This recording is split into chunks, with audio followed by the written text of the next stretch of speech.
Assalamu alaikum guys, welcome back to linear algebra. Today we will discuss the system of linear equations. Uh, the previous notes on matrices and determinants were not taken from the book, and this is the section 1.1 of the book which I uploaded on Moodle. So system of linear equations, as you are already familiar, what is a linear equation? Linear equation is an equation of this form. First of all, you have to decide what are the variables. You know that in equation there are some variables, some constants, and they have left and right hand side, right? So this is an equation. But if x1, x2 up to xn are variables, then a linear equation can be written as this, where a1 a constant, right?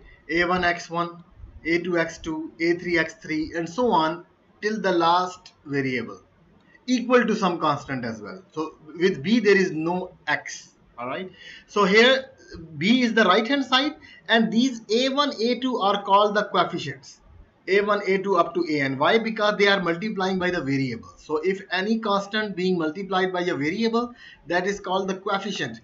So a1 is a coefficient of x1, a2 is a coefficient of x2, and so on. B is a constant on the right hand side. We do not call it a coefficient. So these all b and all a1 a2 are constants. Okay, so for example, I can have 4x1 minus 5x2 plus 2 equal to x1. Similarly, x2 plus 2 square root of 6 minus x1 plus x3, they are both linear equations. Why these are linears? Because they can be written in this form. They can be written in this form 1. Okay, how? I can rearrange the terms here. You see, this is 4x1 and this is also x1. So if I bring it to the left, this will become 3x1. 4x1 minus x1 becomes 3x1. Then I have minus 5x2, and this 2 can go to the right hand side, because any number without variables should be on the right. You see, b. So I can write it minus 2. Now you see, this is a linear equation in two variables, x1 and x2. So a is 3, a1 is 3, a2 is minus 5, and b is minus 2.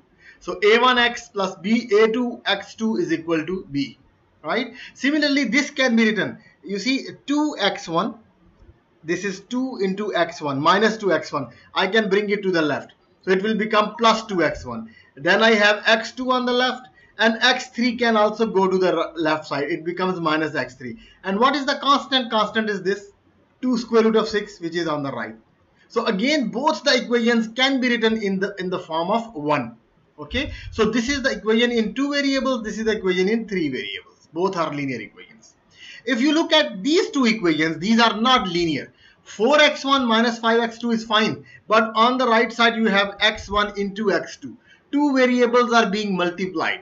This is wrong. You cannot multiply two variables. You see, there is no such term here. No two variables are being multiplied with each other. Similarly, you cannot have the power 2 power 3 of any variable. x1 square, x2 square, x3 cube, these will make it non-linear. Okay, so at least at most one power of variable and no cross multiplication. This is a cross multiplication term. Similarly, see, square root of x1, this is also not allowed. Square root of x1 or square of x1 or any other power of x1, not allowed. Okay, so these both are not linear equations. Okay, so you have to be careful what are linear and what are not. And because this is the linear algebra course, so we will study everything in linear. Okay, all equations will be linear here. We will not study non-linear equations. Now, what is a system of linear equations, or simply a linear system? We can call it a linear system, simply a linear system, or full name is system of linear equations. What is a system of linear equations? System is if you have more than one equations together. Okay, so a system of equation is a collection of one or more linear equations. Okay, and they should involve the same variables. Which variables? x1, x2 up to xn. Okay, this is not a minus sign. I put a bar here, dash here. What variables? x1 up to xn. For example, this system, 2x1 minus x2 plus 1.5x3 is equal to 8. You see, we have variables x1, x2, x3. And now the second equation is also in the same variables. You can say that there is no x2 here, you see. In second equation there is no x2. If some variable is missing, not a problem. Why? Because its coefficient is 0. Basically it is there. Okay, this is there. We can write plus 0x2, right? This is there with a 0 coefficient. So if the coefficient of some variable is 0, it will be missing there. Okay, so all three variables are the same and we have two linear equations. So this is a system of linear equations in x1, x2 and x3. All right, whenever we talk about equations or system of equations, we are concerned with the solution of those equations. So these are the final two questions in your assignment as well. A solution of a system is a list of numbers. If I replace that list in the equation, for example, what is the solution? It will be a list of numbers x1, x2, x3. If I replace them here, it will give me 8. If I replace them here, it will give me -7. So both equations will be satisfied by that list of numbers. So if we find some list which when substituted in the system makes each equation of a statement a true statement. Okay, true statement means it satisfies, left and right side becomes equal. For example, I have the system 2 here and let's try this 5, 6.5 and 3. So of course the first variable for x1 is 5, x2 is 6.5 and x3 is 3 in the same arrangement. First is x1, second is x2, third is x3. It's a list of numbers now. If I replace these list of numbers for x1, x2, x3 in my equation, if you replace x1 5, x2 6.5 and x3 3, you can see x1, x2, x3. And when I simplify the left hand side is 8, right hand side is 8. So it means it is a true statement. If I replace the same thing into second equation, x1 and x3, if I replace x1 5, x3 3, you see -7 is equal to 7. So again it becomes a true statement. So both equations are satisfied. So we can say that this is a solution of the system 2. Okay, all the equations should satisfy. If one equation is satisfied, second is not satisfied, we will not accept it as a solution. Okay, let's move on. The set of all, sometimes there are more than one solution. This is one solution, there may be another solution as well. So if we collect all those solutions, so make it a set. So set of all possible solutions is called a solution set. Okay, a single thing will be called a solution, but a collection of all those solutions will be called a solution set. Okay, so two systems are called equivalent. More definitions. Two systems are called equivalent. They are not equal systems. They may be different systems, but they have the same solution set. If their solution set is the same, we will call the systems equivalent, not equal. There is a difference between equal systems and equivalent systems. Okay, now there are three possibilities. Whenever you discuss a system of linear equations, there are three possibilities. Either it has no solution at all, I don't find any solution of that system. It can happen, right? Or it has exactly one solution, no more than one, exactly one unique solution. Exactly one means unique solution, or infinite many solution. Okay, if it does not have a unique solution, then it will not have two or three solutions. It will have infinite many solutions. So always remember, either a system will have no solution or it will have exactly one solution. If it has more than one solution, then they will not be finite. They will not be 5, 10, 15, 20 solutions. No, then it will have infinite many solutions. Always remember. Okay.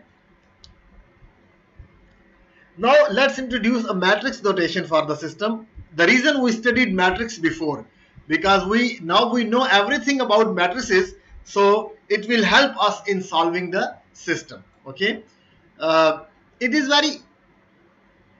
I will go through this example with a method which you already know. What is that method? That method is called elimination. What we do, we eliminate the variables and decrease the number of variables. For example, I can eliminate x1 from this third equation. Okay. Similarly, I can eliminate more variables. So let's see how we can go.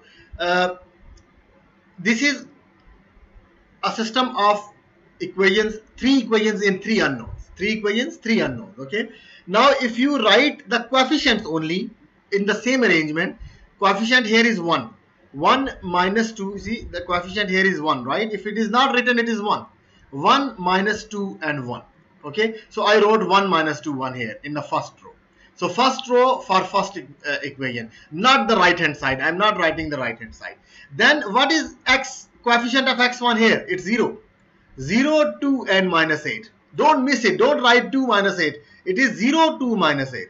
Now 5, 0 and minus 5. There is no x2, so x2 has 0 in it.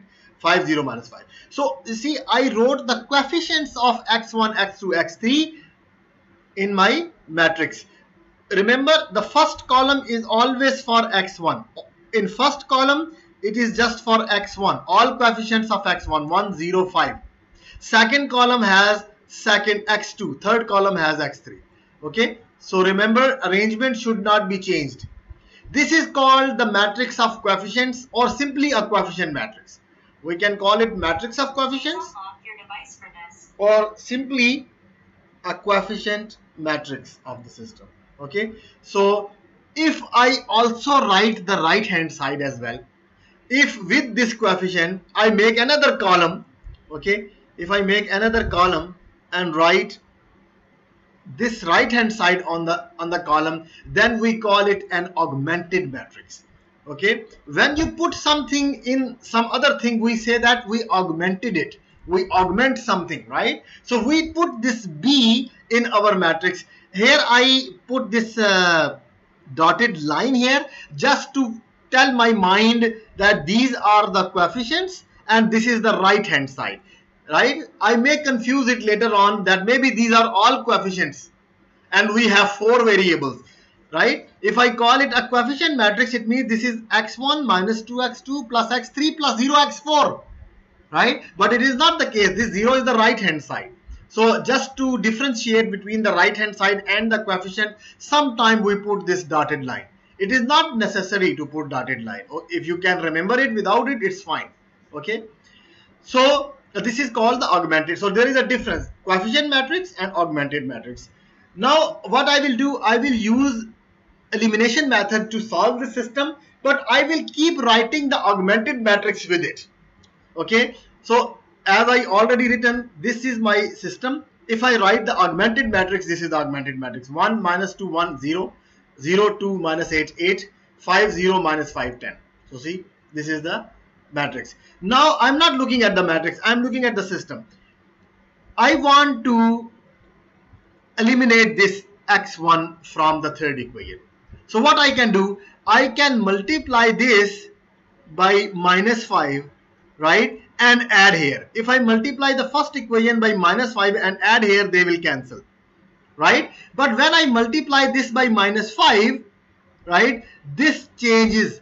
If this is minus 5, then this becomes plus 10, right? And this becomes minus 5 as well.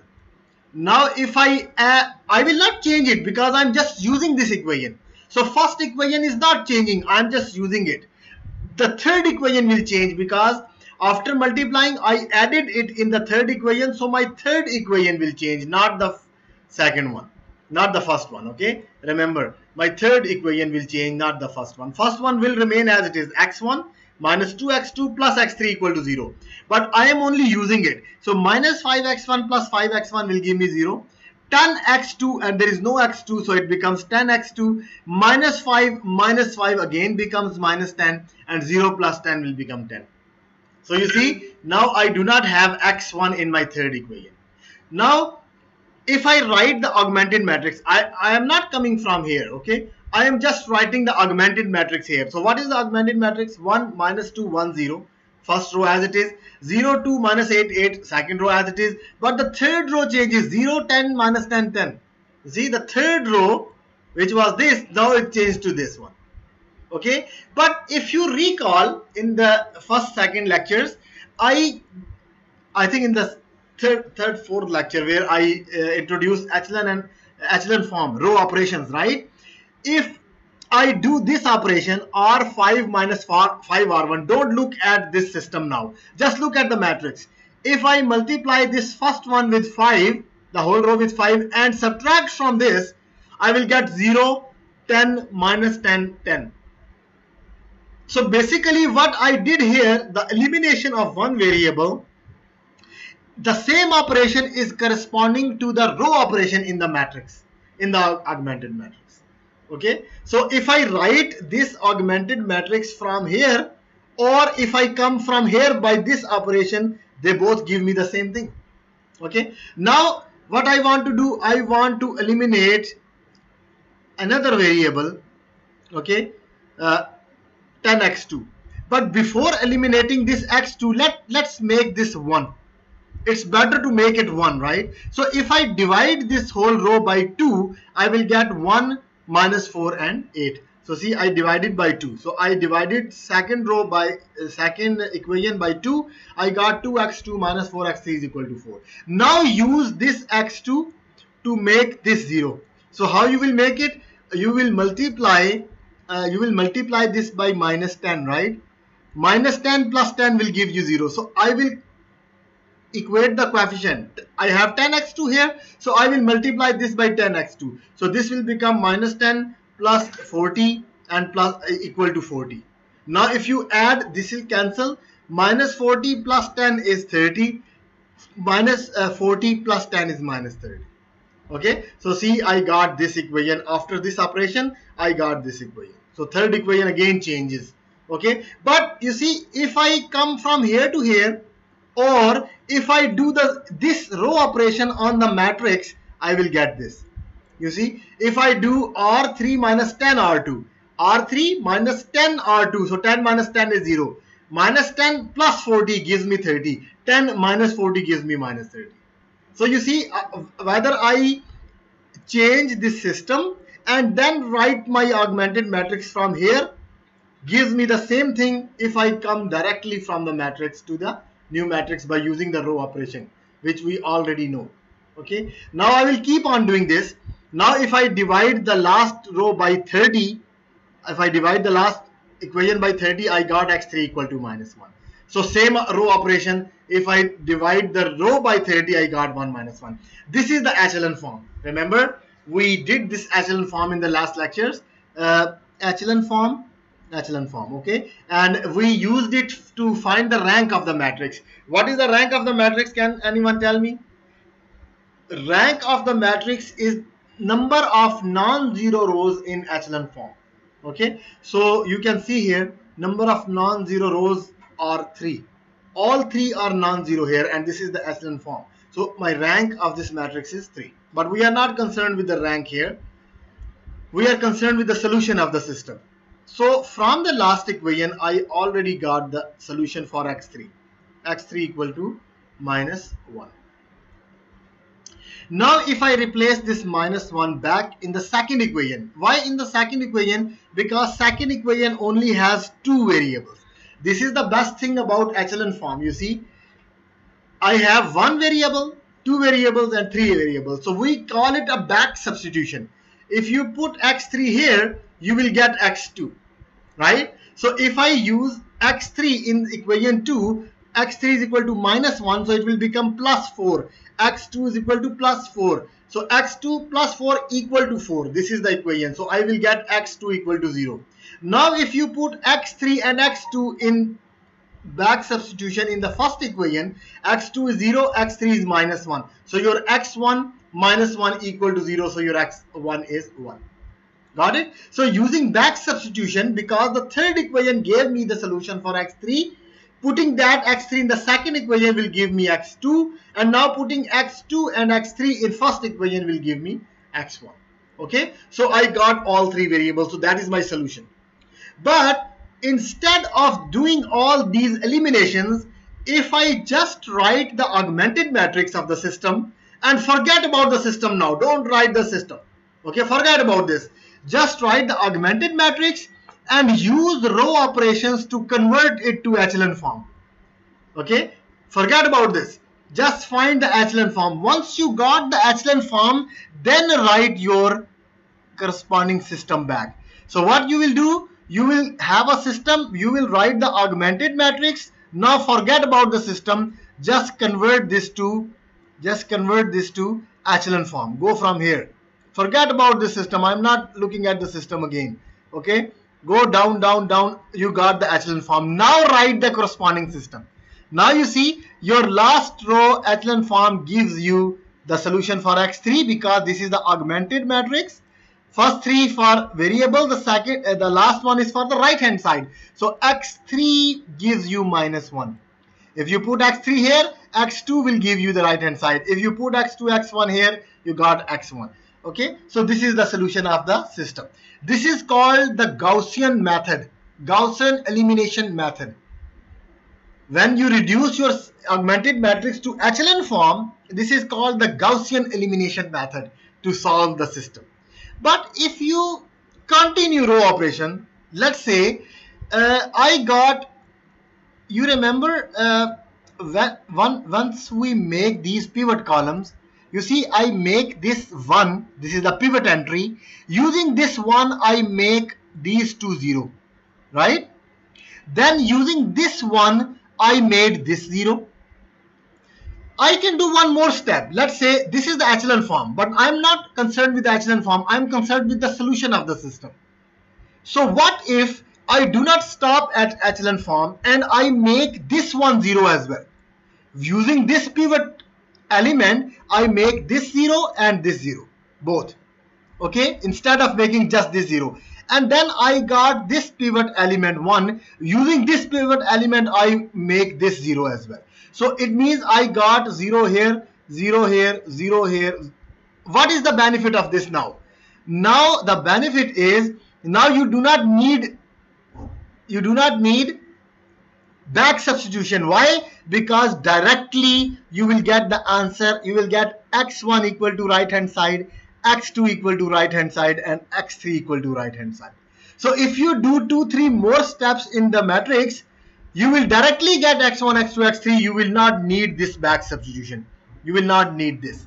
Okay, so this is what I did here. I said if you skip this, if I continue from here, okay, if we continue row operations and get this form, how I will get this form? Using this 1, I can make this 0. So what will be the next step? I write the row operation, you perform it.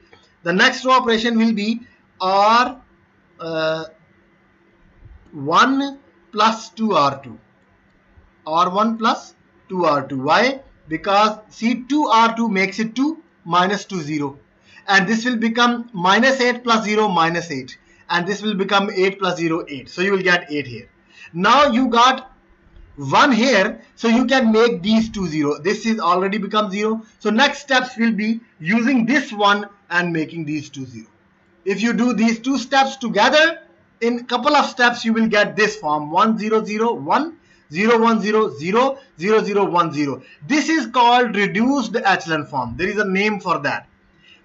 When you have a pivot element and you make only the below elements 0,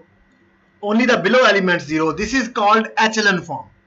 When you have pivot elements and you make both below and above, not here, these three are the pivot elements. Okay, the fourth column has no pivot, so we do not make 0 here. Always remember, only make zeros up to 3 columns. Okay, this is a pivot element, make zeros at the top as well. So if you make zeros below and above the pivot elements, then we call it reduced echelon form. Okay, and what is the benefit of reduced echelon form? That if you write your system from here, your x1 is 1, your x2 is 0, and your x3 is -1. So you see the same answer which we got from the back substitution. The same answer, x1 1, x2 0, x3 -1. Okay, and this is called, when you use echelon form to write the answer, we call it Gaussian method, Gaussian elimination method. And when you use reduced echelon form to write the solution, we call it Gauss-Jordan method. Okay, if you reduce it to reduce echelon form and then make this solution, okay, we call it Gauss-Jordan method. Gauss was a mathematician who gave you the idea that write the augmented matrix, make the echelon form, and then use back substitution to solve the system. So we called it Gaussian method, Gaussian elimination method. But Jordan was another mathematician. He said, why are you stopping here? Don't stop here. Continue till you get the reduced echelon form. Then write the system, it will give you the solution directly, right? So we call this method Gauss-Jordan method because he picked the Gaussian idea and extended it to reduced echelon form. That's why we call it Gauss-Jordan method or Gauss-Jordan method. Okay, this is Gaussian method or Gaussian elimination method. This is Gauss-Jordan method. Got it? That's how we solve the system of equations. Okay. So if you have two systems and their augmented matrix have the same reduced echelon form, then those systems have the same solution. They are equivalent solution, right? If two separate systems, we start from two separate systems, this is system 1, system 2, but when we reduce them to their echelon forms and they give you the same echelon form, both of them, it means they have the same solution and both systems are equivalent. This is what I wrote here. If the augmented matrices of two linear systems are row equivalent, then two systems have the same solution. Okay. This is the section 1.2 talks about the row reduction and echelon forms, which I already discussed in the last lecture. You can read through it. I wrote all the definitions from the book. Okay, what do we mean by the leading entry or pivot element? What do we mean by echelon form, reduced echelon form? Okay, I explained everything through the examples. This is just a theory which is related to those things. So I picked this thing from the book and wrote it for you.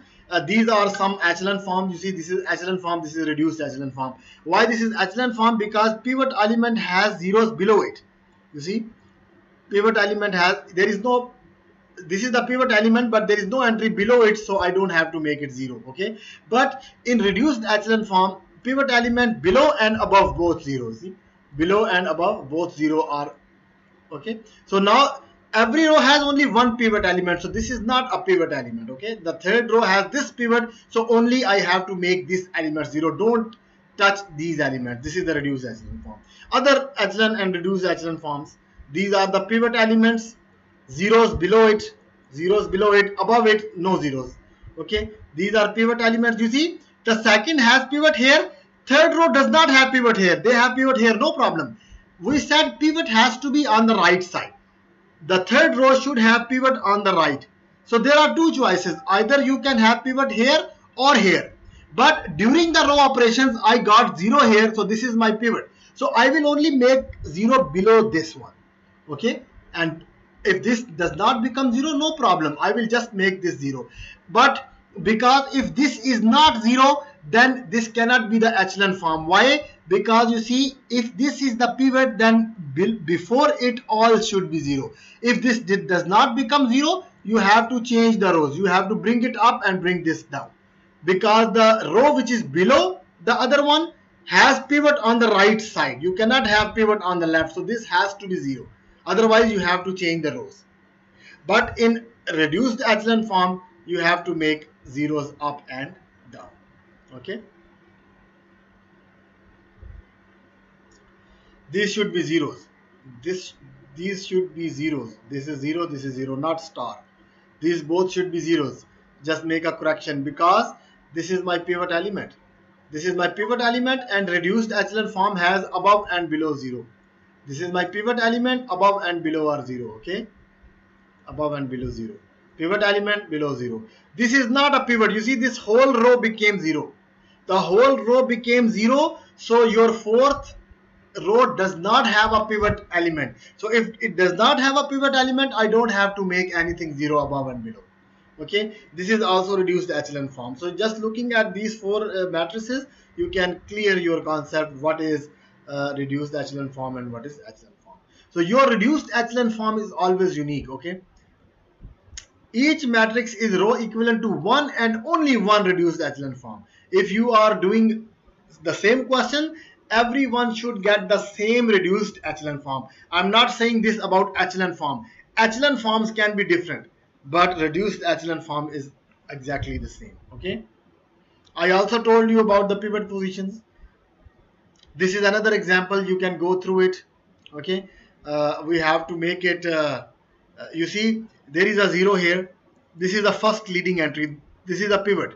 But if you go down, I have on the left, I have non-zero entry. This is not possible, because if this is 0, if this is pivot element, the next pivot has to be here. These both entries should be 0. But I cannot make these two entries 0. So what I can do, I can interchange this 0 with some of the rows. Instead of changing with this, I changed with 1, because it's better to bring 1 here. It's better to bring 1 here. This is my pivot position. Now using this one, I can make all these zeros. Okay, then this is my pivot position. Make it 1 and use this to make below element 0. Then here is the thing. You see, doing the row operations, I got all zeros here. I cannot accept it. Reason is, the 0 rows has to be below everything. In the echelon form, the 0 rows should be at the bottom. This is the non-zero row. See, non-zero row, it has to be above it. So I will interchange these two rows. I will do interchange third and fourth row. I will bring it up 0, 0, minus 5, 0, and 0 will go down. Now you see, I have a pivot position here, but this is already 0. This is already 0, so I will stop here. This is my echelon form. Okay, these three elements are pivots. I wrote these blocks are pivot positions. Okay, these are pivot elements, pivot positions, and the column which has pivots we are called pivot columns. The first, second, and fourth columns are pivot column. Third and fifth columns are not pivot column. This is the echelon form. Okay, if you want to reduce it to reduced echelon form, then your pivot positions should be 1. In echelon form, there is no condition of making it 1. Your pivot positions can be other than 1 as well. But in reduced echelon form, your pivot has to be 1. So I will divide the second row by 2, make it 1, and then make this 0. Okay, I will divide this by minus 5 and make both of these 0. That will become reduced echelon form. So you can continue and make it reduced echelon form as well. Okay. So these are some examples. You can go through that. Okay.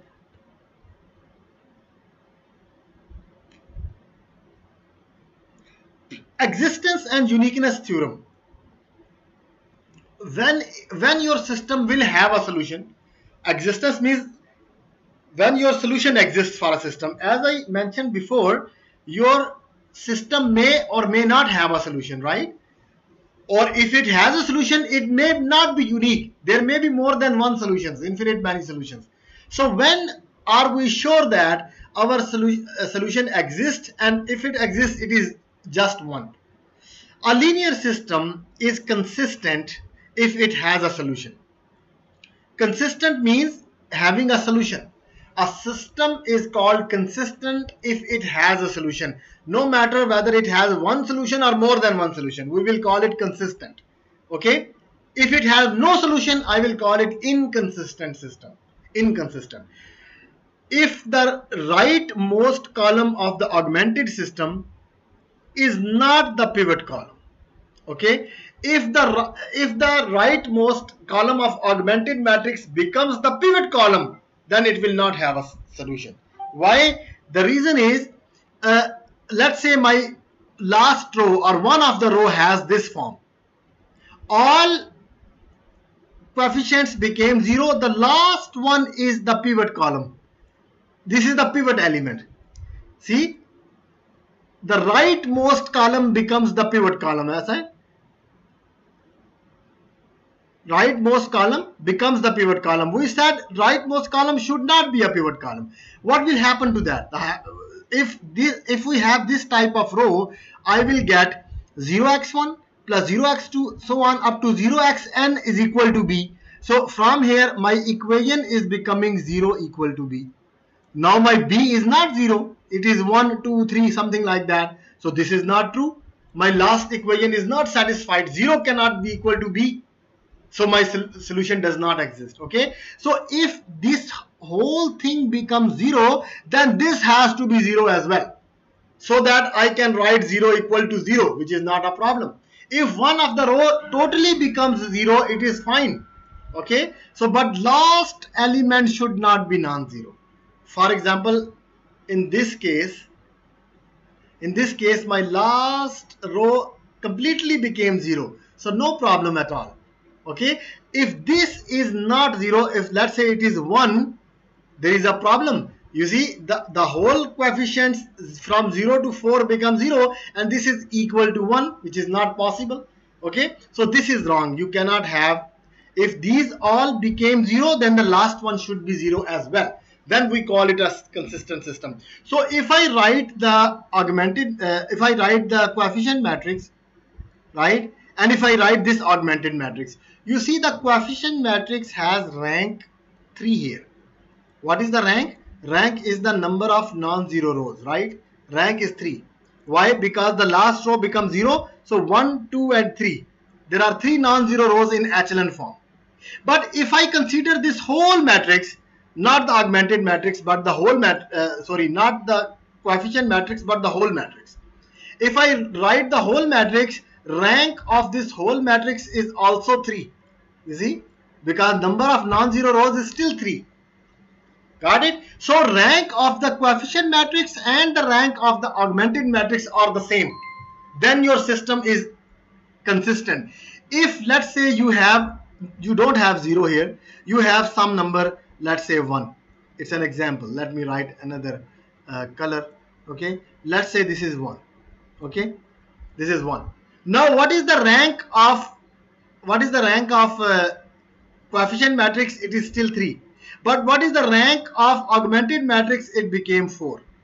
Rank of augmented matrix became 4, because you see how many non-zero rows are there? All 4 rows are non-zero, because in the augmented matrix I have 1 at the end, so it is 4. So see, rank is not equal, so your system is not consistent.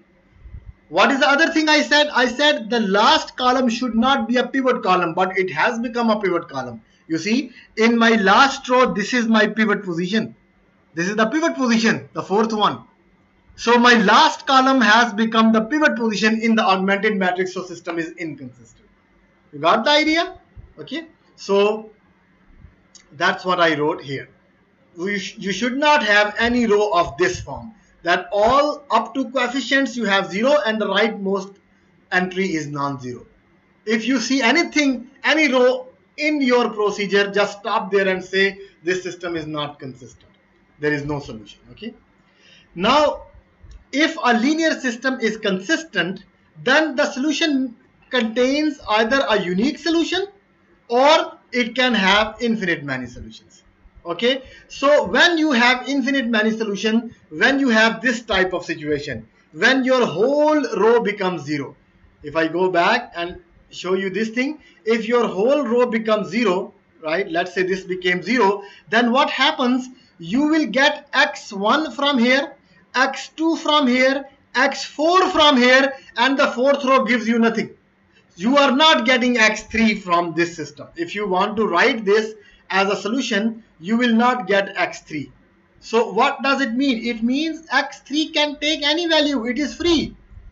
You can give him any number. x3 is free here. Okay, because I have a pivot at x1, x2 and x4.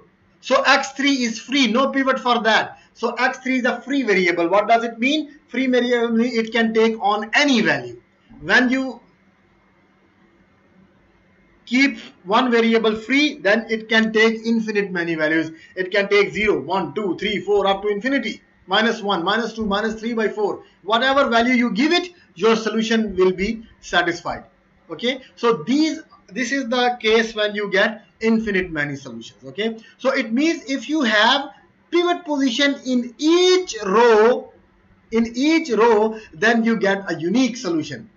Okay, or you can say that if the rank of the matrix, if the rank of your coefficient matrix, not the echelon matrix, if your rank of the coefficient matrix is the same as number of rows, if the number of rows is 4, rank is also 4, it means you will get a unique solution now. Why? Because you got pivot position in every row. Every variable has a pivot position, so nothing is free. Every variable is fixed now. So when it is fixed, you have only one solution, not infinite many solutions. Got it? So if you have at least one free variable, then we have infinite many solutions. If you do not get any free variable, no, just a unique solution.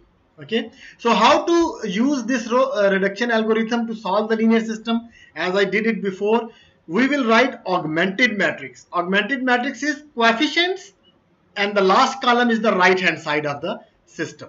We reduce it to its echelon form or reduced echelon form. It's your choice. Okay. Continue row reduction to its, first you will reduce it to echelon form, then you will decide whether it is consistent or not. How you will decide? You will see, is there a row, is there some row like this which has 0 0 0 0 and the last one is non-zero? If something is like this, stop. You said the system has no solution, it is inconsistent. But if there is no such row, then you will continue to row it to reduce it to reduced echelon form, means above and below both 0. Then you write the corresponding system, you will get the solution. If there is a free variable, write it on the right hand side. If there is any free variable, keep it to the right. Only pivot positions should be on the left. For example, in this solution, if I write the solution, I will write x1 equal to something, x2 equal to something, and x4 equal to something. Your x3, which is free, should be on the right side, something in terms of x3. So whatever is free variable, you will express your solution in terms of x3. Okay, in terms of x3. So your solution should be expressed in terms of x3 if it is a free variable. You see, rewrite the non-zero equation so that its one basic variable is expressed in terms of free variables. Okay. The basic variables are the one which has pivot positions. We call them basic variables. In above example, x1, x2 and x4 were basic variables and x3 was free variable. So you can remember it like this. If some variable is free, move it to the right. The variables on the left are basic variables. This is an example. Just go through this example. It is exactly the same example which we did. Okay, and you can see how you can find the solutions. Okay. So this is it about systems of linear equation. There is another method to solve the system, which is inverse method. Okay, so you know how to find the inverse of the matrix. I give you a small idea, and you can use that as well. I will, if I have time, I will go through as well. You know that when I write the coefficient matrix, call it A, and if you multiply this by a vector of unknowns, and it becomes B, right? You can write your system of linear equation like this as well, where A is a coefficient matrix, X is a vector of x1, x2, x3, B is the coefficients on the right hand side, not coefficients, the constants on the right hand side. Okay, so A is your coefficient matrix, right? This is your A, only coefficient matrix, not the augmented one. X is x1, x2, x3, so on, right? X1, x2 column vector like this. Okay, and equal to B, and B will again have some constants, right, in column like this. Okay, so what I can do, I have to find the solution which is X, right? So how I can find the solution X? You can multiply this A, you can bring this A on the right, so it will become A inverse B. You know how to find the inverse, right? We studied finding A inverse using adjoint matrix as well as the row operations. Okay, if you write A, right, find its inverse by any method, and after finding the inverse, multiply that A inverse with B from the left. Always remember, multiply A from the left with B. Okay, that will be your solution. That's it. Okay, so when you get this, you will get a vector. Okay, x1, x2, x3, x4, so on. This is your solution. So you can solve your system by using inverse as well. This is called inverse method to solve the system. You remember how we found the inverse? We write A and we write I with it, right? And what we do, we reduce A to identity by using the echelon form, by using the row operations, and we apply the same row operations on identity. So when A becomes identity, then identity becomes A inverse. This was the row reduction algorithm for finding A inverse. You also have a method of using adjoint, using cofactors and then taking the transpose to get adjoint and dividing adjoint by the determinant to get A inverse. That is another method using determinants. Okay, so you can solve your system by A inverse as well. So I am stopping here. This is all about linear systems and their solutions. Till next lecture, goodbye from me.